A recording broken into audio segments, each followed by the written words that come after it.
to another episode of the Infernal Brains Podcast. I'm Tars Tarkus from tarstarkus.net. And I'm Todd Statman from Die Danger Die Die Kill, aka 40K. So today we have another exciting, essential episode of the Infernal Brains Podcast. After a long period where we were both too busy to do anything, we're now back to bring you a film from a brand new country.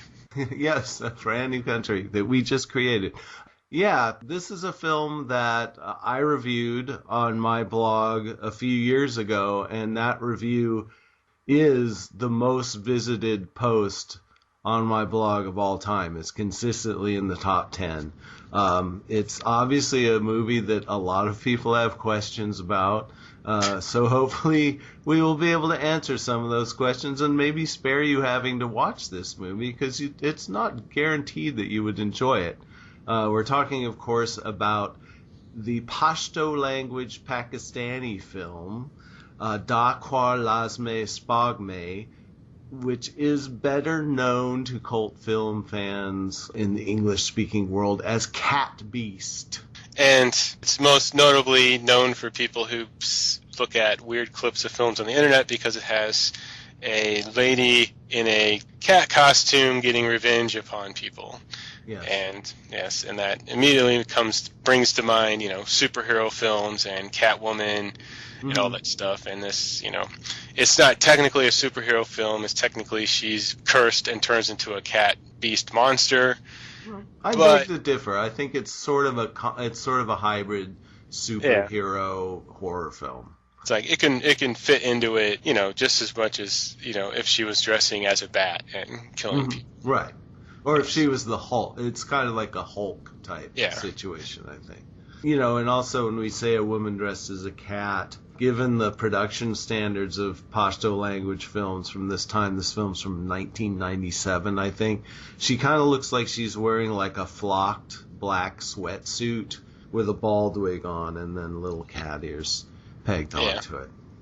Maybe we should give a little background on Pakistani cinema. Yeah. Like Indian cinema, Pakistani cinema has several regional film industries based around different languages and locations. So it's sort of intimidating for newcomers because they look and see all this information from different...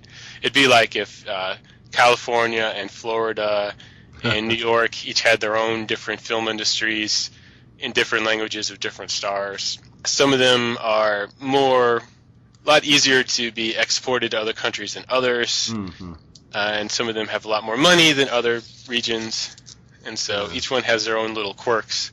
And we've all watched a couple from each of the ones just on surfing the world to cinema. Right. So the major... Well, for instance, the Urdu language cinema is basically the mainstream of Pakistani cinema. It's basically their Bollywood. It's based out of Lahore and thus is known as Lollywood. The output is pretty similar to Bollywood films, romances, melodramas. You have all the singing and dancing that you have in Bollywood movies. I mean, there's singing and dancing in all these movies, but the Lollywood product is that's definitely the mainstream.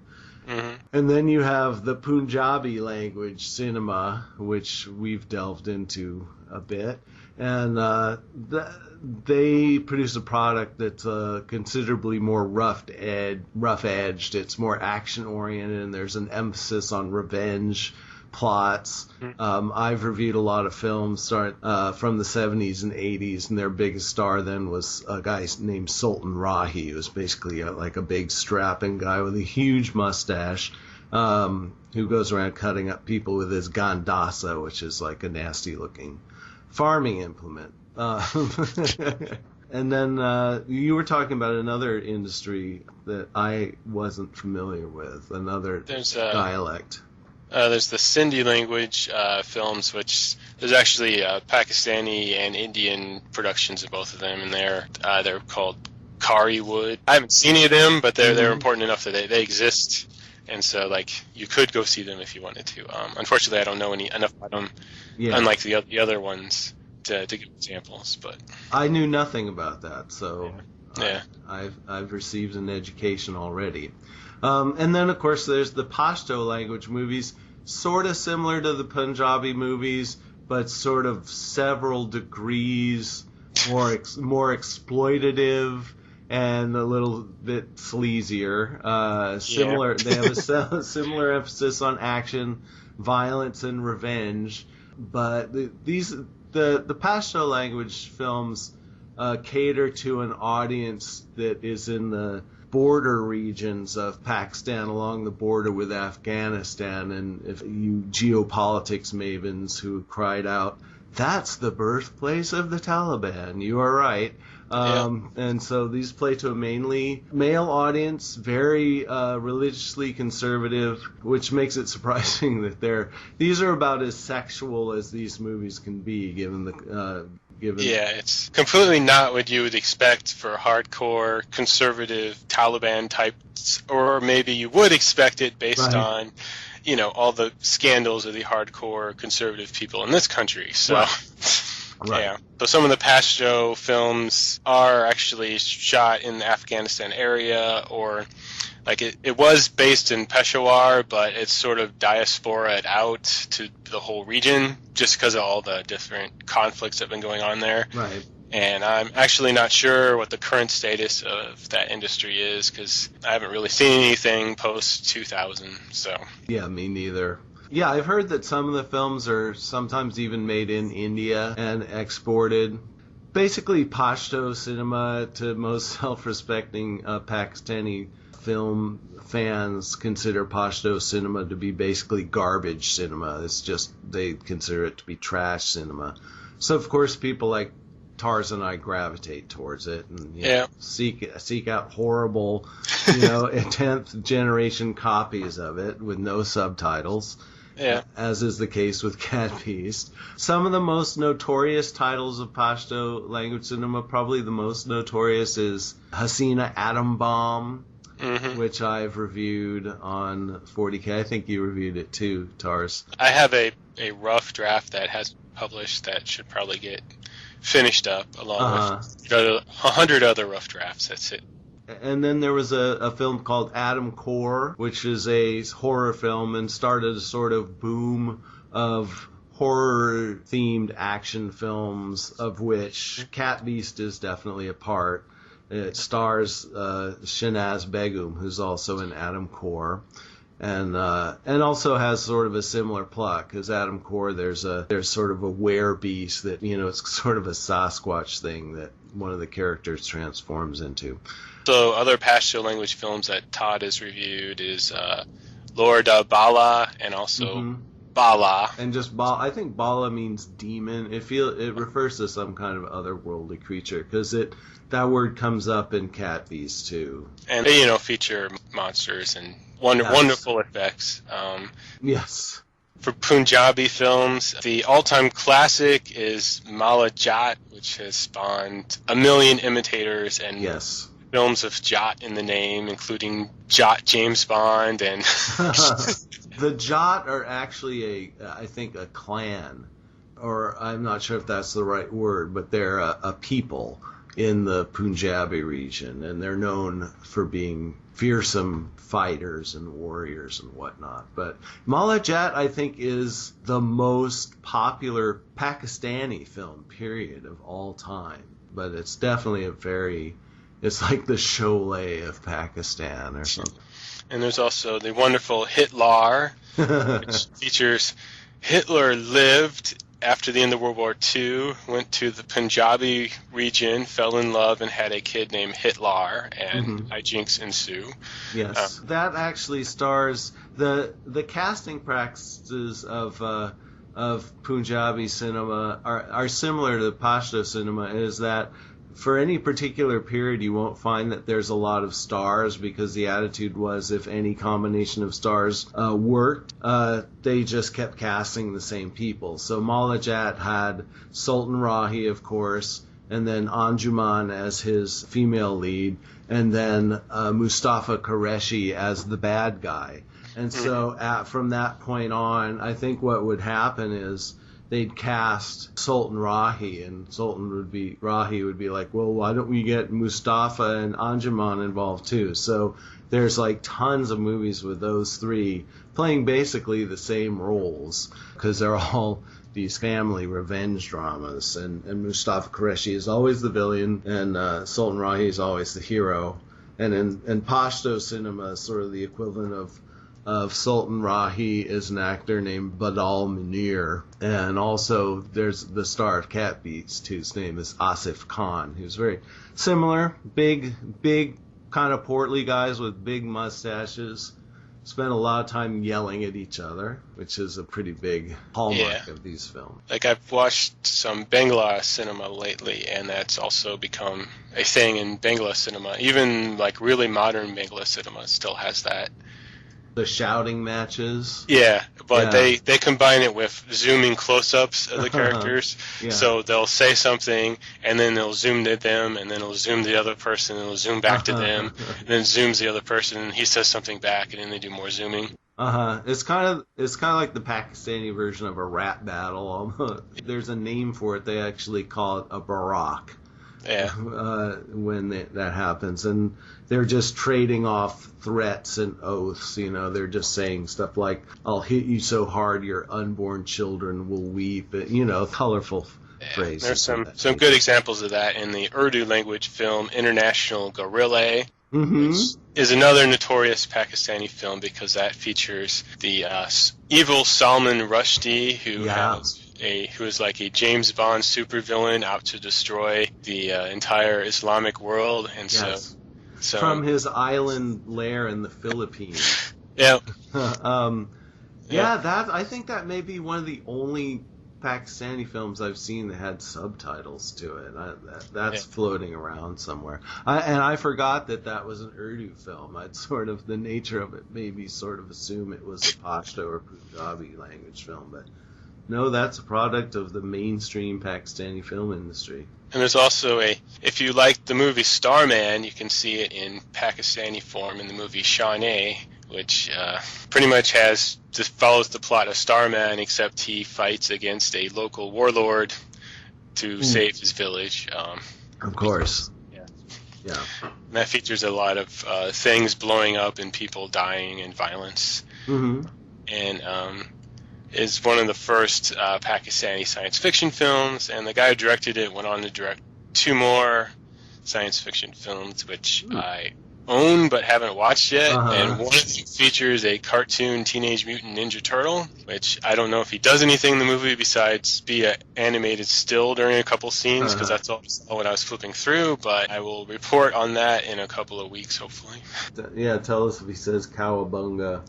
On to where Cat Beast came from the Pashto horror wave, which began in 1991 thanks to the Adam Khwar film, which laid the groundwork for the whole genre boom, and even featured the revenge template that became pretty much everyone I've seen has been like curses and revenges. Right, yeah. These just add a monster element to it. Yeah. Sometimes sort of uneasily. That's the monster. There's monsters in them, but they're not really monster movies because huge swaths of the plot will be taken up by the 2 men in the village who are opposed to each other. There's lots of men shouting at each other, and then once in a while the monster will show up. Yeah, I think if anything, the monster serves to move the plot forward by killing off random characters. Yes, I think that's a very good observation. Cat Beast is sort of unique because it's actually directed by a woman who's the star, Shinaz Begum, who was in Adam Khwar and a couple of the other Pashto horror films. Unfortunately, there's not too much about her in English, and there's also a different actress with the same name. Yes, which caused a lot of confusion. Yes. So. Yeah, because her career looks way too legitimate for her to have been in this movie. Unfortunately, this is rather common when doing research in films that don't have a lot of stuff in English. I can't really learn 15 languages in a couple of Google searches, so as far as I can tell, she has not done anything in the past decade, but I could be wrong. She could be on television or something which has absolutely nothing written about it in English. Right. She could be your next door neighbor. Yeah, I don't know what happened to her. Yeah, she could have retired and had kids, or she could be directing more stuff that just doesn't get imported because it's like just not the kind of weird monster stuff that people would even care about watching. So right, it's probably like legitimate art that, yeah, who cares about that? Yeah.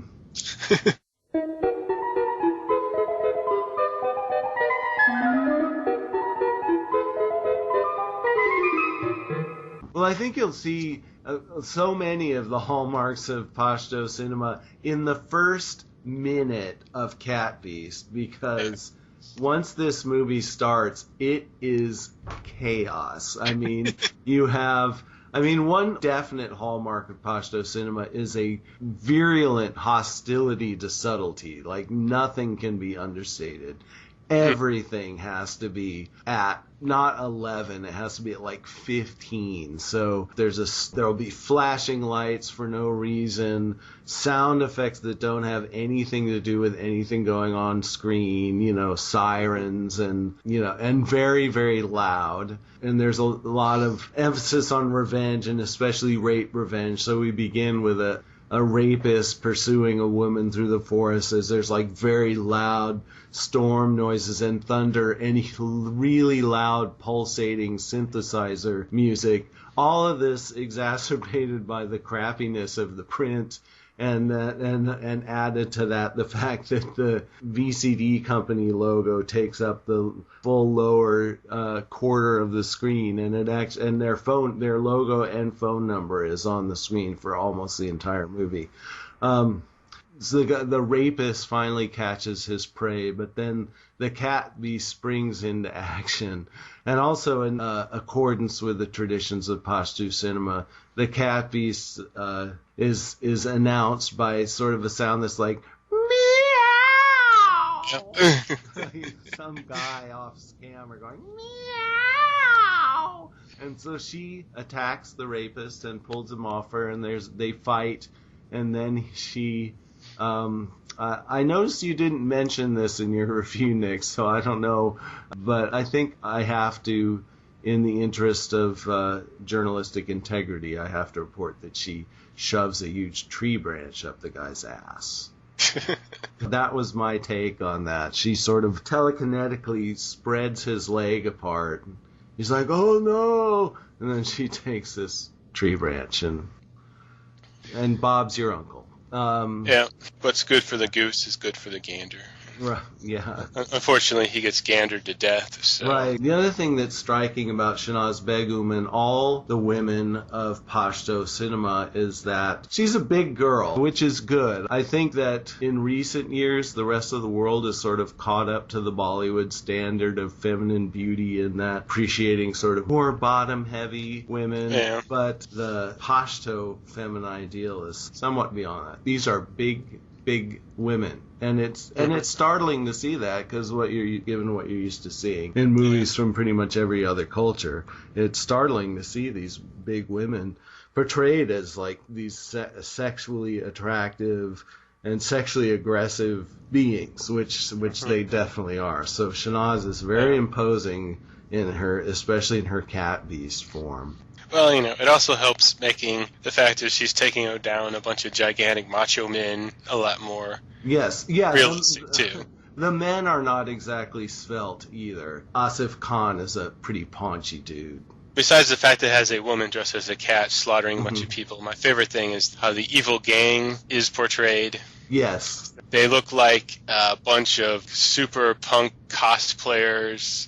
There's a guy who literally has devil horns and like giant eyebrows, big handlebar mustache, and wears claw things on his fingers. And another guy who looks like, if you remember the Evil Bert website, he looks like he would have fit in nicely on there. He has a Bert hairstyle and a big fake Bert nose, and he has a beak.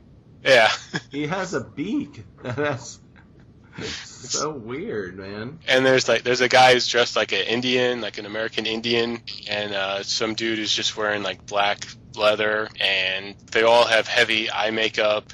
They look like the most over the top crazy gang.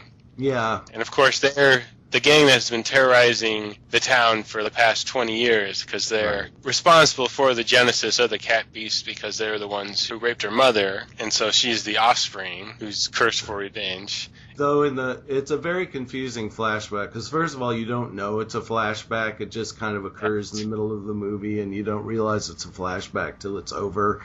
But like immediately after the mother is cast out of the house, raped by this gang, and then immediately gives birth. And then the baby is born, and then they show some stock footage of a cat. For some reason they needed to get stock footage of a cat because there were no cats around. And then that sort of, I think, is meant to explain why she became a Catwoman, because there was a cat around when she was born. About the gang, this was definitely a part of the movie where subtitles would have been helpful. Maybe not. But they're definitely... I mean, the one guy, he definitely has horns. He has horns growing out of his head. I mean, they're definitely some kind of mutants or something, and it sort of made me wonder, is this supposed to be some sort of post-apocalyptic world? The bird guy has, like, a beak, and then one guy has a dog. There's actually a fight between the cat beast and the dog man, and he's, like, barks and everything. I mean... And then there was one guy who was, like, swallowing swords at one point, and that made me think, are they circus performers? I mean, who are these guys? Yeah, and they have, like, an underground lair with, like, little people dancing around for their musical numbers, which... Yes. And the other stuff that happens makes their musical numbers like more sleazy than the general musical numbers, just because it's dirty and in the sewer. Yes. And one of the little people is like it's a man dressed as sort of a woman with like a babushka on her head, and it's so weird. I mean, that's definitely the weirdest thing about the movie is this gang.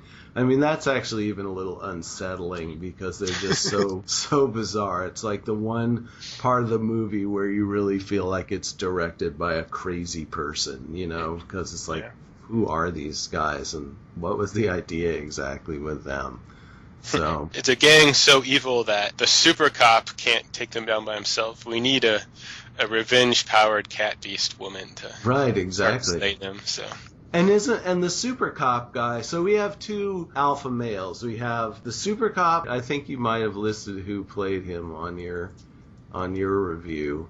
No, you put question mark. So you have super cop, who is like your typical kind of rugged mustache guy, of course. Clean cut, though. And then you have the character played by Asif Khan, Asata, who is like the village badass, basically. And he wears like an army jacket, which the first time I saw this movie, I thought it was knives that were hanging off it, but it looks like some of them are dog tags. What was your take on that, Tars? Let's see if I can find a photo. Yeah. Oh, here we go. I also kept trying to see what the back of his jacket said. Oh, it says Troop on the back. Yeah, but it says something else below it. I was really hoping it said Troop Beverly Hills, but I thought that was too much to ask for. But it looks like looks like it's either chains, like knife chains, or dog tags, or a mix of both. I think maybe it's a little from column A, a little from column B, because he definitely has a thing for knives. He's a big knife guy. Yeah, because like there's chains all over his jacket, but then there's also a bunch of patches on the jacket with eagle wings and stuff written on the sides, and it's like take like 13 different biker gangs jackets and sew them all together, and you got his jacket. Yeah, he's just that cool. He's a whole gang to himself in jacket. Yeah, exactly. And these guys, of course, have a beef with each other, which we, not having access to the language, don't know what it is. It seemed like at some point Super Cop suspects Asata of doing the murders, but there's a lot of barak between them. They do a lot of shouting and pointing at each other, and their voices get really echoey. And welcome to Pakistani cinema, people, because you'll see a lot of that. And Shanaz is like the girlfriend of the super cop, too, isn't she? Or she's in love with him or something like that? Yeah, and then the cool guy he's sort of in love with the cat beast version of her. Because they fight together at some point. Right, he has a grudging respect for her. Yeah. And I also felt that the human version, Bono, the character that Shanaz plays, who turns into the Catwoman, is kind of a comical figure. Like, she seems like her character is sort of played for laughs. Like, she's a little goofy and always. I guess she's like a goofy Cinderella type. Yeah, okay. And she's a maid for this family, and she's always kind of nattering to herself comically, and there's do-do-do-do-do music playing. And then she's a maid to this family, and then the son, who's this bespectacled young man, is engaged to this woman who I think her name was Noor, who's a very large woman. She actually reminded me a little of Deborah Isle from Romeo Void, like a big girl with a cute face. And there's a lot going on in this movie. Would you agree with that? Yeah. Yeah. When they first had that subplot, I didn't know who they were at first. Yeah. And then there's a scene with her father with a shotgun or something. Right. And, yeah. So it's sort of like a forbidden love affair in addition to all the other stuff going on. Yeah. It's like a soap opera, definitely. And even in my review, I think I skimmed over a lot of that stuff. And I think a lot of people talk about this movie. It's natural to just focus on the stuff of the cat beast, but really, the cat beast shows up like maybe every half hour in the movie, and then between that, there's a lot of comedic hijinks, and there's a lot of guys yelling at each other, and there's a lot of fist fights, and there's not complaining, mind you, and there's and then there's a lot of sort of family melodrama. Such as South Asian cinema, it's pretty hard to avoid that. So I think the comedic stuff makes me think that Shanaz, she knew the film wasn't going to be like super quality drama, so they were just having fun, and so that's part of why everything just goes to extreme crazy, which I think it makes the film a lot more memorable. It doesn't make it more awards winning, but it makes like you want to talk about this film much more than you do about other horror films. Like even like Adam Khwar or Bala, like you want to talk about this one way more than those. I don't think anybody involved in this thought they were making high art. I think they were just trying to make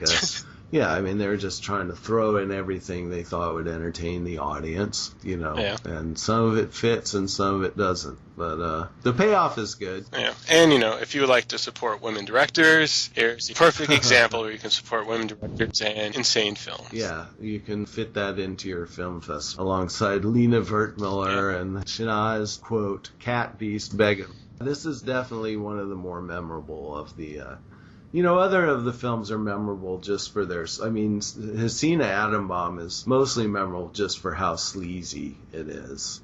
This film, I think, as you remarked in your review, is not the sleaziest. I mean, there's no nudity in these films at all. That wouldn't pass the censors in these regions, but how they compensate for that is just having...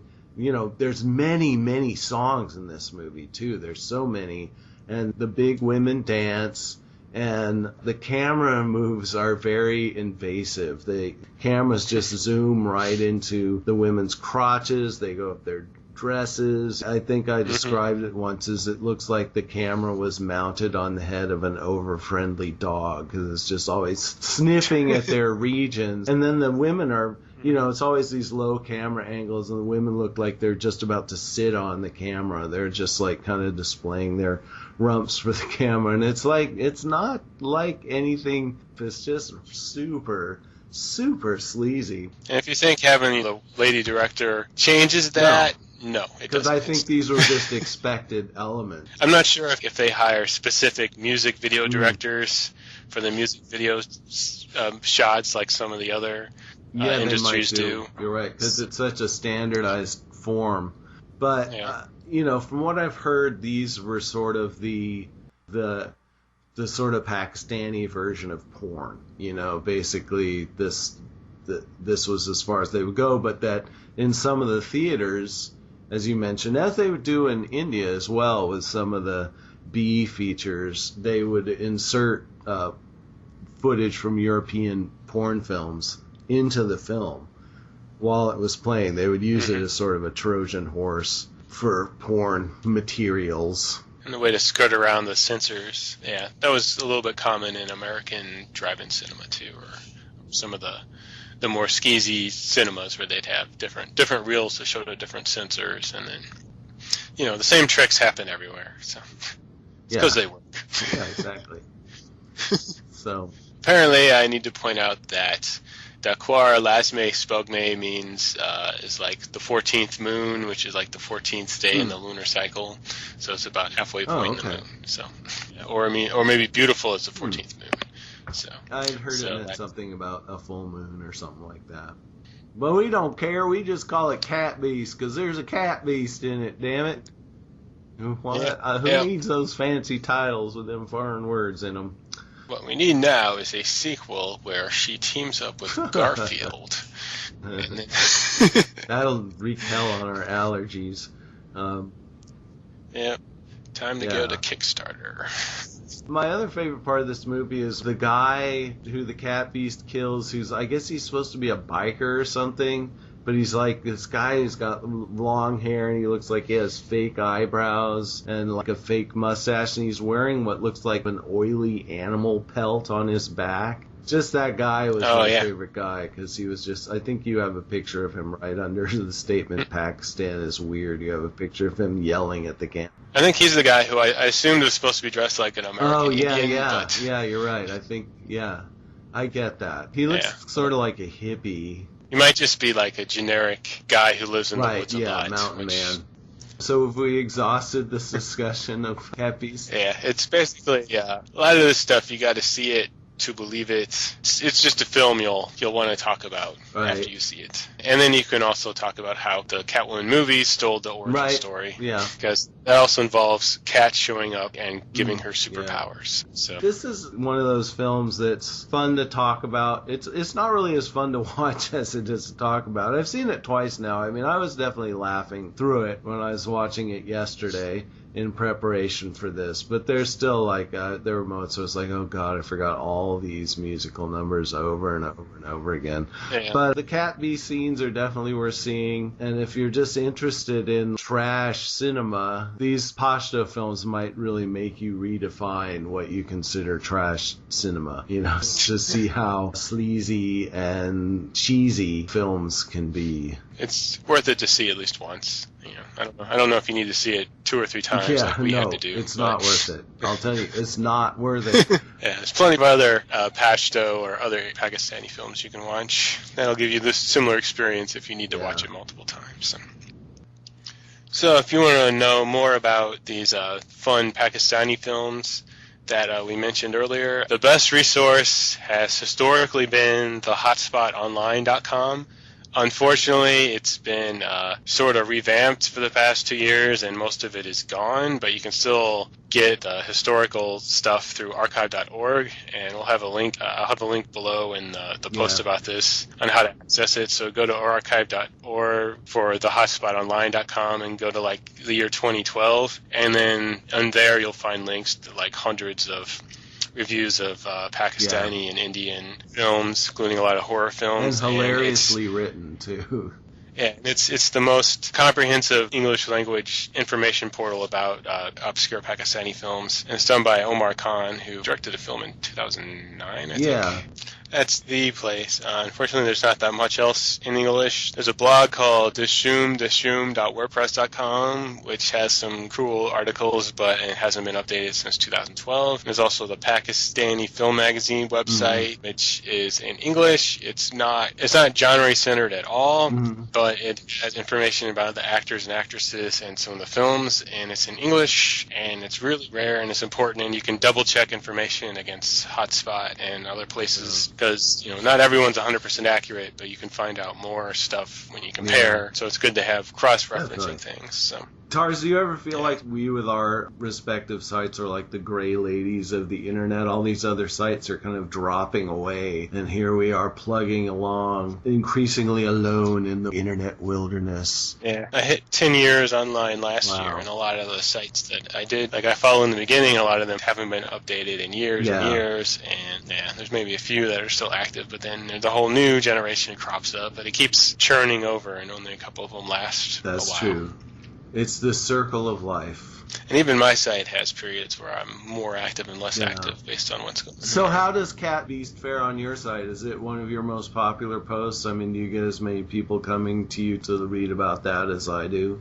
Not really. My more popular stuff has to do with the Lifetime movies and the Cinemax style. Oh right, movies. the bikini bloodbath type movies. Yeah, those drowned everything else out. Yeah, and also the thing I wrote about ad blocking, like Zergnet and Taboola and Outbrain, that has become incredibly popular because that stuff's really annoying. Oh, okay. I don't think I ever read that. Yeah, it's those around the web posts you see at the bottom on websites that have 50 things you didn't know about. Yeah, about Lena Dunham movie. or something. Yeah, right. Yeah. Or like, so you're in BuzzFeed territory. Well, I made a thing how to block all those. Oh, okay. So. Oh my God, I want to read that. I hate those things. Okay, no wonder. I'll add to your statistics by looking at enough of music because I hate those things. Yeah. And some of those are borderline not safe for work because they're all like bikini photos and like one trick that they don't want you to know about losing weight, blah blah blah. And it's like, yeah, sure, whatever. So that's probably my most popular thing this past year. Has been that. Yeah, not surprisingly, you've done a great service to humanity. All right, well, before we go, I just want to put in a plug for my book, Funky Bollywood: The Wild World of 1970s Indian Action Cinema. It's coming on March 16th from Fab Press in the UK. Depending on when this episode goes up, that may be in the past or the future. But anyway, look out for it. You can order it from the Fab Press website, fabpress.com. That's my plug. Shall we sign off then? Till next time and next genre, the Infernal Brains are signing out. See ya.